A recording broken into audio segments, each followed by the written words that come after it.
Assimi Goïta, président de la transition, chef de l'État.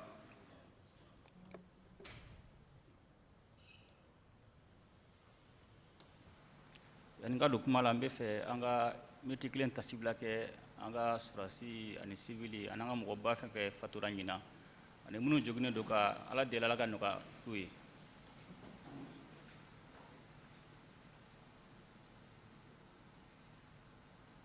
An ce yɔrɔ bɛ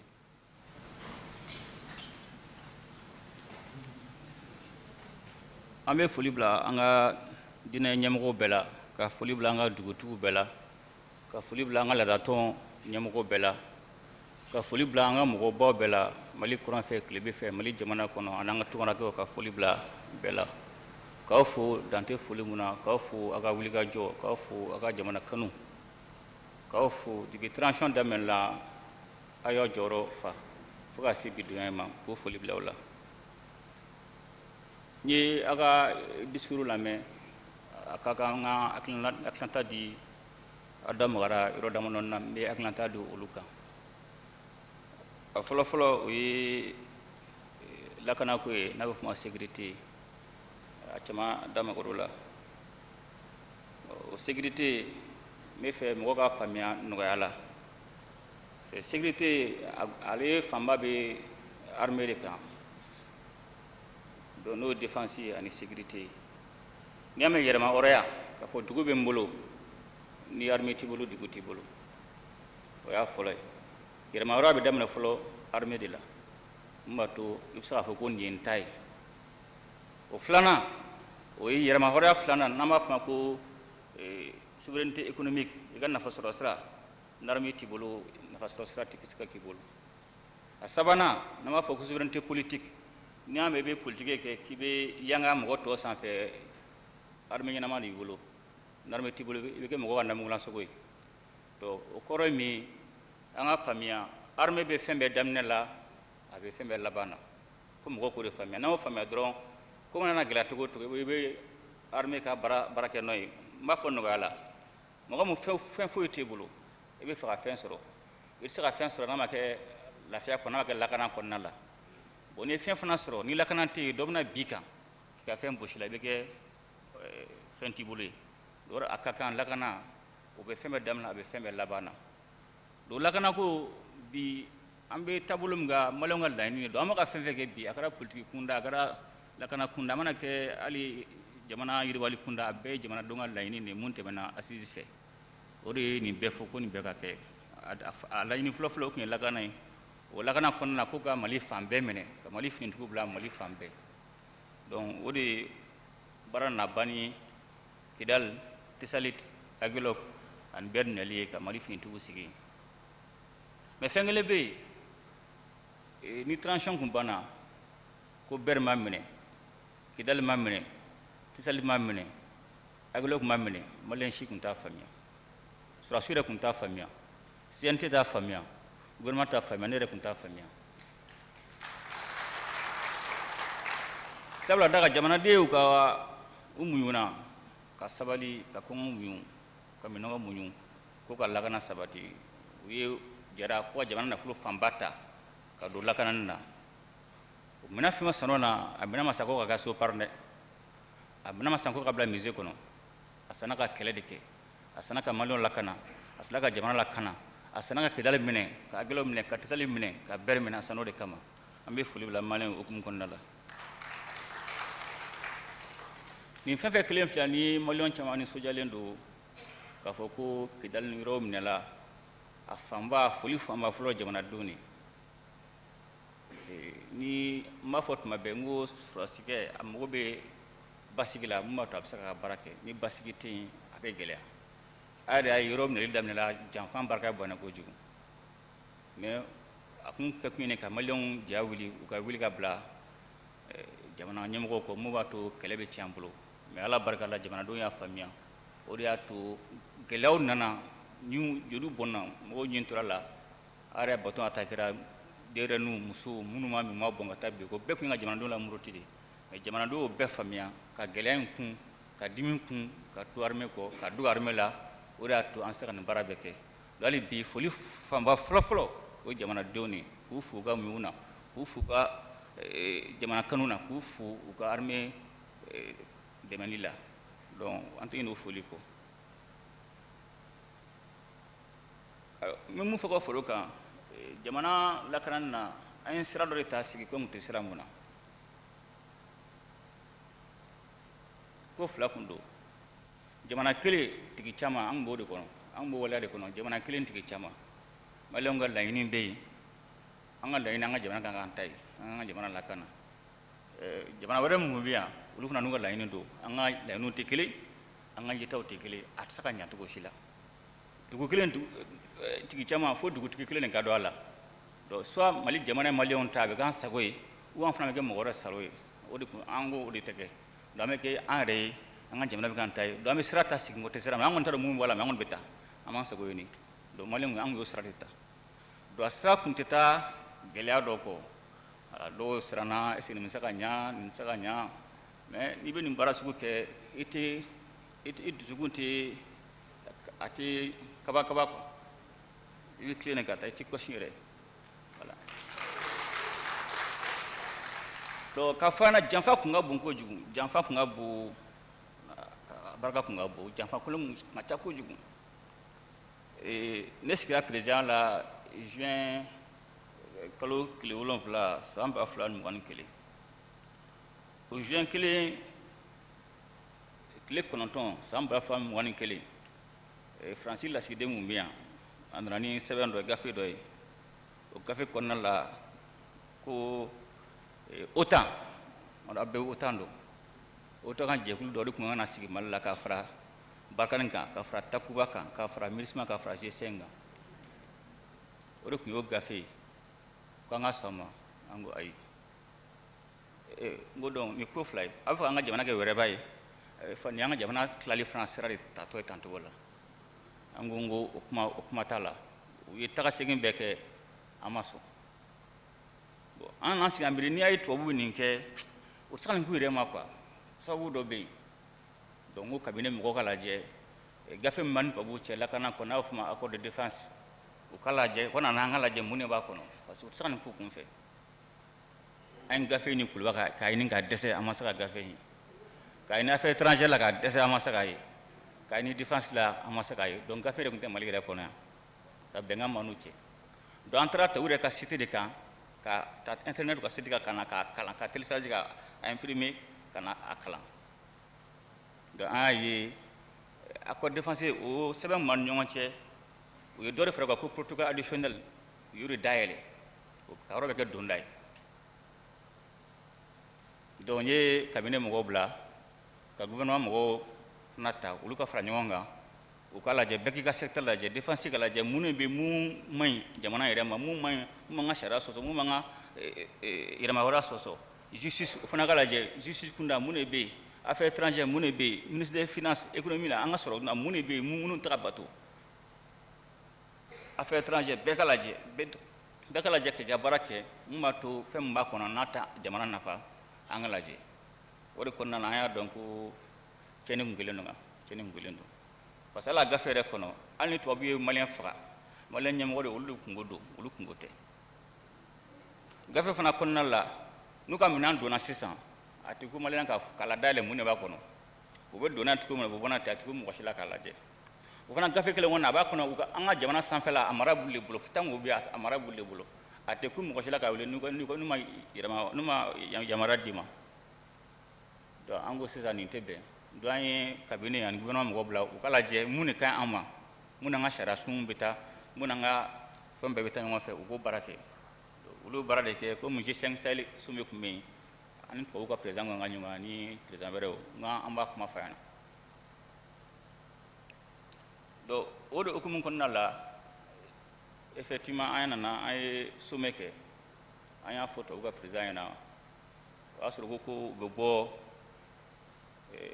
Kidala fan fɛ ani Tɛsɛlɛtan fɛ k'u bɛ taa la zone des 3 frontières Mali ni Burkina ni Niger cɛ k'u bɛ taa yen an ko non a tɛ kɛ ten sɛbɛn de b'an ni ɲɔgɔn cɛ bɛn de b'an ni ɲɔgɔn cɛ lakana hukumu kɔnɔna la n'a kan ka taa a b'an n'a dɔnniya mun b'a to an bɛ se ka labɛn c'est comme mɔgɔ mun e bɛ so kɔnɔ i bɛna bɔ so kɔnɔ sisan mɔgɔ wɛrɛ kan ka don n'i kan ka bɔ i kan ka f'a tigi ɲɛna ne bɛ bɔ nin don masina in na ni bɛ taa n bɛ taa ni n ka tele n bolo n bɛ taa ni n ka fauteuil bourré n bolo n bɛ taa ni nin ye n bolo ni bɛ jɛ ka na i ka na ni bolo sinon ne bɛ taa ni ta in bolo donc n'olu bɛ taa u kan ka fɔ an na an bɛ taa nin don a y'a labɛn ni minɛn b'an bolo an bɛ taa ni minɛn ye a nana n'o minɛn ye mun b'a to yɔrɔ lankolon kana bila mais bɛɛ y'a faamuya k'a fɔ bɛɛ n'i ŋaniya don a kɛ kun ye yɔrɔ kun ka to juguw bolo parce que n'an ma labɛn a kama ni n'olu taara jugu bɛ yɔrɔ minɛ donc o kɔni o yɔrɔ bennen ye o de ko mun na an y'a fɔ n ko non o baara tɛ an bɛ bɛn ko de kan olu bɛ taa yɔrɔ la u ka nafa sira bɛ yɔrɔ min na u bɛ taa yen u ka président yɛrɛ y'a fɔ olu bɛ na yɔrɔ o yɔrɔ u bɛ ka nafa sira de ɲini ne min ta yen kɔnɔ o y'o kungo de ye u b'a fɔ o ye nɔgɔ bɔ a la donc an ko nin cogoya don gafe min b'an ni ɲɔgɔn cɛ an b'o falen o fana o t'an ka o fana an ka nafa sira an ka nafa fana t'o la gafe min b'an ni ɲɔgɔn cɛ n'a bɛ fɔ o ma accord de défense an b'o falen donc u sɔnna ko k'a falen depuis o don de an y'a fɔ maintenant mɔgɔ mɔgɔ bɛ na Mali la mɔgɔ si tɛna Faransi tɔgɔ la bilen Takuba mɔgɔ si tɛna Faransi tɔgɔ la jamana jamana n'i bɛ na i bɛ na i yɛrɛ tɔgɔ de la n'i nana i n'an bɛ sigi an bɛ kuma n'an bɛnna a la i bɛ to yan n'an ma bɛn a la i tɛ na Faransi tɔgɔ kɔni o banna mais a b'a faamuya nin fɛn bɛɛ tun bɛ ɲɔgɔn de la nin fɛn bɛɛ de tun bɛ ɲɔgɔn na Barkhane Takuba MINUSMA G5 Sahel nin bɛɛ nujuru tun bɛ Faransi de bolo a bɛɛ nujuru tun bɛ Faransi de bolo a bɛɛ tun dulolen bɛ Faransi de la donc ni Faransi taara dɔrɔn nin bɛɛ bɛ taa don ko dɔrɔn de tun don ni mɔgɔ min b'a ko ɲɛdɔn donc a ko nana kɛ ten a yɛrɛ nana ye an ye papier falen u tora munumunu na an ko a ka jaabi bila ka na bon an ka gɛlɛyaw nana wuli an ni ɲɔgɔn cɛ f'a laban na kɛ an ye sira d'u ma k'u bɛ taa an fana ye sira d'u ma donc o bɔlen kɔfɛ u ye diɲɛ wuli ka bila an na parce que an ko bon k'u ka taa sans délai u y'a daminɛ MINUSMA fɔlɔ la MINUSMA nana ko bon ko n'an ko Faransi ka taa k'olu bɛ taa an ko donc a bɛ Faransi a bɛ yan Mali la Faransi tɔgɔ de la a bɛ yan Mali la Faransi tɔgɔ la sira b'a kɔrɔ o fura t'an bolo quoi sira b'a kɔrɔ a bɛ se ka taa parce que ne ye Nations Unies mission kɛ ne b'a dɔn n'i bɛ jamana mun na o jamana kan k'u ka lakana sabati a jamana na kɛ jamana sugu de kan ka lakana sabati ne y'a mission kɛ n ma dɔn mun don o de y'a sariya ye mais n'aw nana k'a bɛ tubabu de kɔ n ko bon sira kɔni b'a bolo o fura t'an bolo mais n'a ko ko tubabu de kan ka lakana an ka minɛn b'an bolo ni bin kɛra kan an bɛ se ka avion ta ka n'aw dɛmɛ an ka sɔrɔsiw bɛ se ka n'aw dɛmɛ mais n'o tɛ k'a fɔ ko tubabu a bɛ tubabu de kɔsɔn vraiment sira b'a kɔrɔ a ye sira minɛ u y'a bila u calmé donc an tora ten cogo la Barkhane taara Takuba taara an nana se G5 ma donc G5 problème ye min ye gɛlɛya min ni Faransi cɛ u y'o don jamana wɛrɛw senkɔrɔ minnu ye minnu manipuler donc u dɔ y'an kulan sɔrɔ k'u tɛ fɛ ka G5 ɲɛmɔgɔya d'a ma donc o kɛlen n ye balimakɛ Tchadien wele k'a fɔ a ɲɛna n ko n k'an ka waati sara dɛ n ka ko bɛ cogo di k'a bɛna CEDEAO k'a bɛna président tɔw wele CEDEAO président ninnu n ko e tɛ CEDEAO la n ko tɔ n tɛ CEDEAO la a tɛ sɛbɛnnen tɛ G5 gafe foyi kɔnɔ ko ni CEDEAO ye jamana mun ɲangani ko u kan ka jouer i ka présidence kan G5 Sahel la n ko bon nin don na an bɛ lettre ci ma n'an m'a fɔ a ɲɛna k'a bɛ président ma nin don o y'an talen pewu pewu an tɛ se k'an kɔ bilen donc an ye lettre sɛbɛn ten cogo la k'a ci u ma u tora munumunu na fo don nana se an fana ye an ka ko ɲɔngiri an sen bɔra la parce que G5 ta kun na kɛ ɲɛdɔnya le an tun tɛ se ka sɔn ɲɛdɔnya ma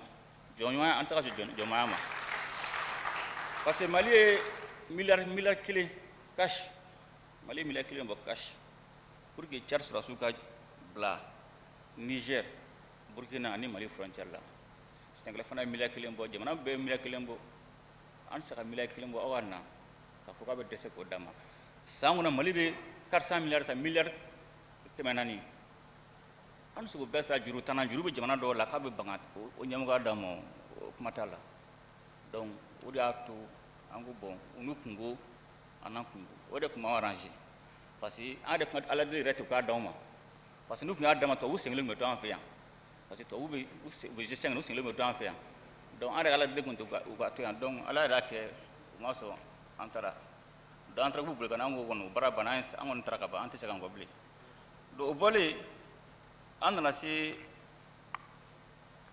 MINUSMA ma donc a ye MINUSMA de tun tɛ maliyɛnw ka laɲini sabati u tun tɛ k'u ka baara kɛ mais nin bɛɛ tun ye bɛɛ nujuru Faransi de bolo MINUSMA problème fɔlɔfɔlɔ kɛra min ye Faransi talen u ye MINUSMA mɔgɔ caman jamana wɛrɛ mɔgɔw u y'u caman falen Faransi mɔgɔ wɛrɛw la donc Faransi taara Faransi seginna ka na tuguni donc o kɔrɔ toujours u b'an ɲini kan bon ni saya kɛra kɛlɛkɛyɔrɔ la ko ka taa a ko sɛgɛsɛgɛ u bɛ mɔgɔ bila ka taa u bɛ faransiw ka gendarmerie bila ka taa biɲɛngala ɲinga sɛnɛ biɲɛngala o bɛ yan o tɛ ye o do fana tun ye gɛlɛya dɔ ye donc y'u tora MINUSMA fana u bɛ mun kɛ u bɛ an ka kanw sanfɛla yɛlɛn n'u ka avion ye u b'a kibaruyaw ta k'u b'o di tubabuw ma an y'u ɲininka aw bɛ nin kɛ kun jumɛn na ko faransi de bila la an ko siɲɛ wɛrɛ n'a ka avion y'an ka kan sanfɛla traverser an bɛ mugu ci a la donc bɛɛ kelen u y'u calmer donc an nana to ten cogo la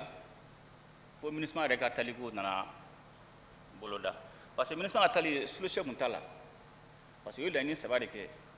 o laɲini 3 si tun tɛ se ka tɛmɛ an y'a fɔ MINUSMA mɔgɔw ɲɛna u nana k'u bɛ se k'an dɛmɛ cogo di an ko bon n'aw bɛ se k'an dɛmɛ parce que aw ka baara kan ka an bɛɛ ka yita de kan ka kelen n'an ko mɔgɔ min jugu aw k'o tɛ jugu a tɛ se ka ɲɛnabɔ cogo si la f'an bɛɛ ka fɔ nin tigi de jugu ye aw ka baara ka kɛ k'an ka baara dafa an bɛ opération la an bɛ ka jugu de kɛlɛ n'an ye dugu min minɛ k'o dugu lakana donc aw de kan ka n'o dugu minɛ sisan k'a to mun ma to an bɛ se ka ɲɛsin yɔrɔ wɛrɛ ma ka taa jugu kɛlɛ in o kɔnɔna la aw ka baara bɛ kɛ ka an ka dɔgɔtɔrɔsow olu lawaleya ka ekɔlisow lawaleya ka jamanaden minnu b'u ka dugu bila k'u lasegin ka na ka jamana dɛmɛ jamana ka na a yɔrɔ ninnu na o bɛ k'a ka baara o de humanitaire ye an ma ɲɛsin kɛlɛ ma donc o tan k'an to kɛ a ka baara nafa t'a la mais a tɛ se ka ɲɛ parce que o fana n'u ka laɲini kun don o t'an ka laɲini o n'u ka yeta don o n'an ka yeta tɛ kelen donc an tor'o la o fana ma se ka ɲɛ donc fo ka na an na sira d'u ma sisan u ka taa donc u tora kɔnɔna la u nana se k'u b'an ni Algérie kun kari ɲɔgɔn na parce que u b'a fɔ k'an ni bɛɛ bɛ ɲɔgɔn na k'u an n'olu fana bila ɲɔgɔn na donc u nana k'u bɛ mun kɛ sisan u ka dumuni bɛ bɔ Seware fɛ ka taa fo Gawo k'u b'o sira bila maintenant sisan k'u ka dumuni bɛ bɔ sisan Algérie de ka na directement Gawo o de fɛ an bɛna siran an bɛna sɔn parce que k'a fɔ ko Algérie don an n'olu kana kɛlɛ an ko bɛɛ ye kungo de an ko o sira o fana tɛ se ka sira sɔrɔ an ye a fɔ Algérie ɲɛna o fana an tɛ sɔn a ma a tɛ don a ka bɔ yɔrɔ la ka don Gawo fɛ ka na don Gawo fɛ yɔrɔ mɔgɔ jugu bɛɛ bɛ yen jɔn de bɛ ka don jɔn bɛ ka bɔ an t'a dɔn donc vraiment an tɛna sɔn aw ka bɔ a ka yɔrɔ la k'a bɛna dumuni di MINUSMA mɔgɔw ma an y'a fɔ MINUSMA n'a ko k'aw bɛ yan ni premier ministre b'a fɔ ko on nous a abandonné en plein vol ko aw k'aw bɛ jamanadenw de kama mun de b'a to aw k'a bɛ Seware ni Gawo sira bila parce que ko gɛlɛya b'o sira kan aw bɛ yan jɔn de kama ne bɛ yan jamanadenw kama a b'an dɛmɛ na an b'o sira lakana mun b'a to jamana dugudenw minnu b'o sira kan olu bɛ se ka lafiya sɔrɔ o de b'a yira k'aw tɛ yan jamanadenw kama aw bɛ yan o de kama donc o n'a ɲɔgɔnna caman fo an n'u ka tali boloda parce que u ka tali la u tun ye laɲini 3 de fɔ laɲini fɔlɔfɔlɔ ka jama caya centre la Mopti ni Segu ninnu k'o jama caya an ko n k'o tɛ arrangé an mɔgɔ tɛ jamana o yɔrɔ ninnu na bi-bi in na o filanan u b'u ka jamakulu bɛɛ cɛ surasi bɛɛ cɛ ka taa kɔrɔnfɛla la an ko non an tɛ sɔn o fana ma o fɔ o bɛ an bɛna an ka jamana tila de o fana kuma t'a la u ko n'o fana banna sabanan u b'u yɛrɛ kɛ politique groupe ye ka to Bamakɔ yan an ko o ka jugu n'a bɛɛ ye o fana tɛ ɲɛ donc a kelen kelen si tun tɛ jamana arrangé da kun tɛ ɲɛ an ka f'u ka sira ɲini o de ko mun na an ko mais sisan an yafara o ma a ye sira ɲini an bɛ k'an yɛrɛ ye ne fɛ ka mun fɔ nin kɔnɔna la mɔgɔ ten tɛ yen diɲɛlatigɛ la bilen jamana ni ɲɔgɔn cɛ hinɛ tɛ yen makari tɛ yen arrangement tɛ yen bɛɛ b'i ka nafasɔrɔ sira de ɲini faransi tɛna miliyari don Mali la 1 milliard et quelques par jour MINUSMA 1 milliard et quelques par jour k'u bɛ ko maliyɛn ko ka di o maliyɛn cɛ ka ɲi u b'a k'u ka nafasɔrɔ de kama a fɛn ninnu bɛɛ filɛ nin ye dɔ de b'a kɔfɛ ne ye MINUSMA lajɛ ne bɛ Sudan de kɛ ne bɛ bɔ Sudan don min na o don de Sudan tila fila ye o don de Sudan tila fila ye ne ye san 1 ni kalo 4 kɛ yen mais ne bɛ bɔ don min na o don de Sudan jamana tila fila ye i b'a fɔra ko MINUSMA mɛnna ne hakili tora o fɔlɔ la n ko n'an m'an jija kɔni n'u b'an ka jamana n'u donn'i fɛ yen u bɔ ka gɛlɛn dɛ mais an bɛ Ala barikada Ala ni jamanadenw ka wuli ka jɔ u ka bɔli nɔgɔyara k'a fɔ i mana o mission ninnu ye ten tɛ yen quoi a mana kɛ cogo o cogo dɔ de b'a kɔfɛ jamana dɔ b'a kɔfɛ jɛkulu dɔ b'a kɔfɛ minnu ka miiriya nata u ka hakilinata u bɛ lasabati n'u ko k'aw ka jamana tila a bɛ tila n'u ko k'u ka jamana to a cogo la a bɛ to a cogo la bon ni e de m'i jija sisan ka dɔ i ye ka laɲini min kɛ o kɛlɛ kɛ a bɛ kɛ de la dɛ a bɛ kɛ de la donc an bɛ Ala barikada Ala ye saga to an se k'u sɛnsɛn ka sɔrɔ an ka jamana ma tila donc o hukumu kɔnɔna la n bɛ fɛ ka mun fɔ a foro kan hali bi an ka hakili to jamana na a yɛrɛ y'a ye tuma min na a fɔra k'u ka sira ɲini u ka taa aw de y'a fɔ ko ka mission bila Mali la bɛɛ sɔnna ma n'a tila k'a fɔ tuguni ko o mission bɛ taa ko ka k'anw sigi Mali ma aw bɛ kan ko sigi Mali ma mais est-ce que o mankan b'o la mankan t'o la o mankan t'o la o mais munna mankan bɔra la parce que bɛɛ ni ŋaniya o ŋaniya de tun ye n'u taara a tɛ ɲa donc n'a tiɲɛna wele bɛ k'u ma bon n y'a fɔ cogo n'i bɛ nin waleya sugu kɛ ani hakilina fila tɛ bɛn quoi parce que n'a tiɲɛna bɛɛ b'a dɔn mun b'a kɔfɛ o y'a to a bɛ ko bɛɛ labɛn ka ɲa a y'a Yakubu na u ye binna baton kan u ye Bama attaqué u ye Burama attaqué u ye dugu caman attaqué mɔgɔw ye déclaration kɛ u ye vidéo fili fo ka maliyɛn dɔw yɛrɛ dusukun dɔw kɛ nin ko in est-ce que nin ko bɛ laban mais nin bɛɛ ye maliyɛnw ka cɛsiri de o de y'a to parce que a kɛ kun ye o de ka jamanadenw hakili ɲagami u ka muruti o ni murutila de o tile tiɲɛnen donc ayi an nana dɔɔni fo ka nin yɔrɔ bɛɛ minɛ kelen a janfa barika bonyana dɛ Tesalit o tun ye Tesalit encerclé de u ka communication b'an bolo u bɛ k'a fɔ non a kana mugu ci la ninnu y'an ka mɔgɔ ye avion jiginna tasuma de kɔrɔ pour que ka se k'an ka mɔgɔw bila parce que u de fɛ an bɛna dugumasira fɛ an nana sanfɛ sira fɛ donc Tesalit minɛra tasuma de kɔrɔ Agilok o kɛtɔ ka k'u bɛ kan de u ye jugu wuli ka na drone b'u sanfɛ u tɛ drone na u ka minɛn ta ka di juguw ma o image b'an bolo u ka minɛn di juguw ma drone b'u kunna a bɛ k'u filmer o image b'an bolo u taatɔ u ye fɛn bɛɛ tiɲɛ k'an bɛɛ tiɲɛ a yɛrɛ Kidali tɛ ma dogo mɔgɔ si la ne e bɛ ka mɔgɔ lakana k'a fɔ e bɛ mɔgɔ lakana n'i ma ɲɛ k'i kan ka bɔ o yɔrɔ la ka taa yɔrɔ wɛrɛ la sisan mun na t'a fɔ i ka minɛn cɛ an ka taa ɲɔgɔn fɛ u taara k'an ka mɔgɔ filen to u taara k'an ka minɛn bɛɛ filen to o kɛra min juguw k'a ta u taara k'an ka mobili n'an ka marifa bɛɛ to juguw y'a ta Kidali kan belebeleba fana kɛ ten cogo la bon komi bɛɛ sɛbɛ ye sɛbɛ de anw ɲɛ tɛ foyi la ni Kidali tɛ o tumana yɔrɔ fo ko kɛ o taara diɲɛ fan fɛ an kɔni ɲɛ bɛ Kidali de la fo Kidali nin ka minɛ o kɔfɛ an bɛ ko wɛrɛ ɲɛɲini donc a y'a ye a ma dugu mɔgɔsi la kɛlɛ kɛra fo ka Kidali minɛ Kidali minɛlen fɛn min sɔrɔla Kidali la a ka bon a hakili ma o taara ka blindé 15 ɲɔgɔnna to yen blindé 15 a bɛɛ ka ɲi mais heureusement que an ma tanba d'u ma o bɔlen jugu ka to yen jugu ye k'an minɛ ka ban o sufɛ bombardement tile fɛ bombardement u y'a bila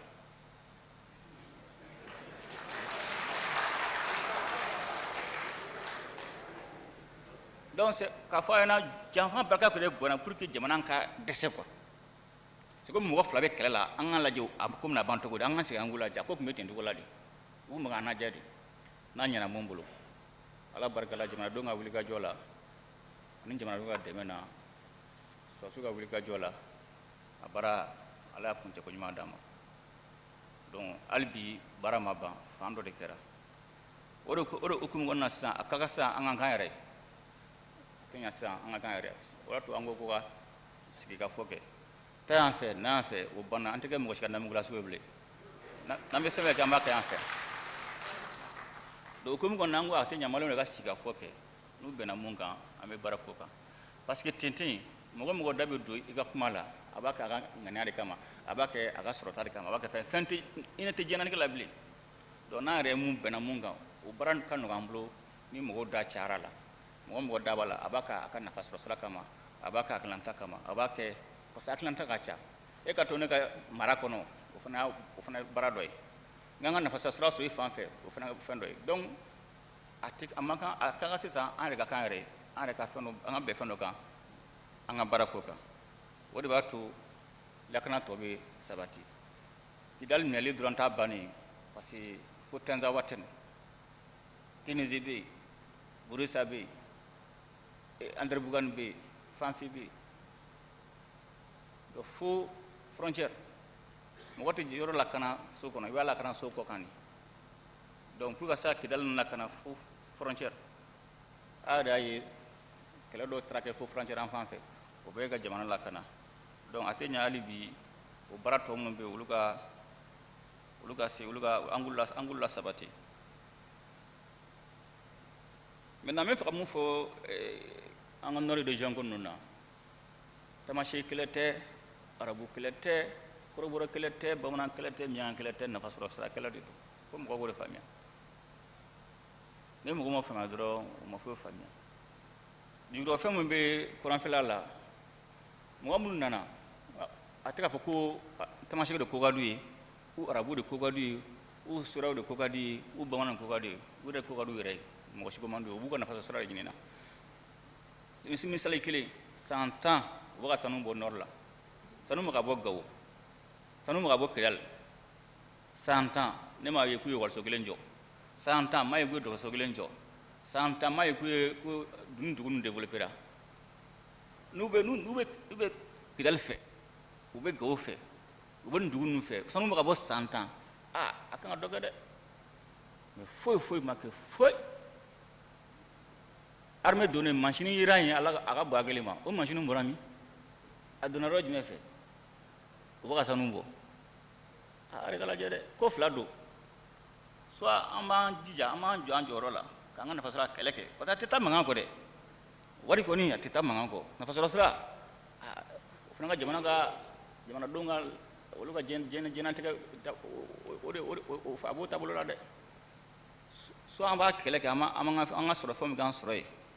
a kɔni tɛ taa mankan kɔ a tɛ taa joli bɔ kɔ a tɛ taa fɛn kɔ mais a mana mɛn to a bɛ ban ko an bɛ to u bɛ na an bɛ siran an b'a ko an jɛra kɔ a bɛɛ ta wala an bɛ kɛ mɔgɔ ala k'an kisi k'an tɔgɔ ma donc fo a k'o de faamuya o de to a tɛ taa hali bi an ka armée labɛn nin si tɛ se ka kɛ ni armée ɲɛnama t'i bolo munna minɛ bɛ ka dɔn na o bɛɛ armée ko de n'an ka armée labɛn sisan nin munasi ninnu si tɛ ka na tɛ taa f'i ka armée labɛn ni parce que ni armée ta a tɛ se ka ɲɛnabɔ a tɛ se hali ka dugu ninnu développer i tɛ se ka kɛ parce que n'i ye so jɔ dɔrɔn u bɛna bin da kɔrɔ u b'a sauter dugu jɛra a b'a kɛ cogo di f'i ka lakana de kɛ an bɛ fɛ ka développement fɛ ka tɛ taa fo dɔ ka lakana de donc k'a fɔ mɔgɔw ɲɛna ni mankan fɛn bɛ kuranfɛla la tamasɛkɛ ko tɛ arabu ko tɛ kɔrɔbɔrɔ ko tɛ bamanan ko tɛ miyanka ko tɛ arabu ko tɛ u b'u ka nafasɔrɔ de ɲini u t'an si fɛ u b'u yɛrɛ de fɛ u ka nafasɔrɔ de ɲini f'an k'o de faamuya n'an b'a fɔ ta k'an ka sigi an ka kuma an de k'a dɔn o nafasɔrɔ sira minnu filɛ nin ye n'an ye ni sanu min bɛ kɛlɛ san 10 ni maliyɛnw kun bɛ ka bɔ hali n'a kɛra bugusonin kelen o tun bɛ jɔ dɛ jamanadenw yɛrɛ tun b'i diyagoya i k'o jɔ a tɛ se ka kɛ ten fu la o i tɛ se ka san 10 kɛ i bɛ ka sanu bɔ jamanadenw tɛ ka nafa sɔrɔ a la a sanu a bɛ taa min a bɛ taa jamana jumɛn na a bɛ taa jamana mun na olu est ce que olu hakilinata ye lafiya ka k'an fɛ yen a filɛ nin donc o y'a to a ka kan an ka jamana na hali bi an ka hakili to an ka jamana na an k'an ka armée labɛn o de hukumu kɔnɔ n y'a fɔ an ye sira ta seginko tɛ sira mun na n'an seginna an kɔ dɔrɔn an bɛ kɛ jugu sago ala k'an kisi k'an tɔgɔ ma donc o tɛmɛnen kɔ n bɛna kuma jatigɛwale mɔgɔw parce que sigikafɔ mun bɛna kɛ jamana ka kɛlɛya ani an ka laïcité ani ka jamana ka dugukolo o yɛrɛma hɔrɔnya makatigiw la a tɔ bɛɛ mɔgɔ bɛ se ka kuma ni ɲɔgɔn cɛ mun b'a to bɛn bɛ se ka sabati parce que nin bɛɛ ye ka an kun kari la ɲɔgɔn na de filako kɛlɛ tɛ yen dɔgɔnɔko kɛlɛ tɛ yen arabuko kɛlɛ tɛ yen nin bɛɛ bɛ kɛ ka yɔrɔ ɲagami de mun b'a to u bɛ se ka nafasɔrɔ sira ninnu jukɔrɔfɛn ninnu bɔ cogo min na ni lafiya bɛ yen a ka gɛlɛn donc wa a ka kan an yɛrɛ ka sigi an ka bɛnkan ni ɲɔgɔn cɛ mun b'a to an fana bɛ se ka an ka nafasɔrɔ sira ninnu bɔ donc hukumu kɔnɔna la an y'a fɔ jatigɛwale mɔgɔ ninnu o kɛlɛ bɛ continuer an b'a kɛlɛ kɛ ka da fɛn fila de kan jatigɛwale fɛn ye fɛn fila ye n bɛna fɔ an na bi a bɛ se ka bɛ bonya mɔgɔ caman kelen ma jatigɛwale kɛra u b'a fɔ ma ko levier géopolitique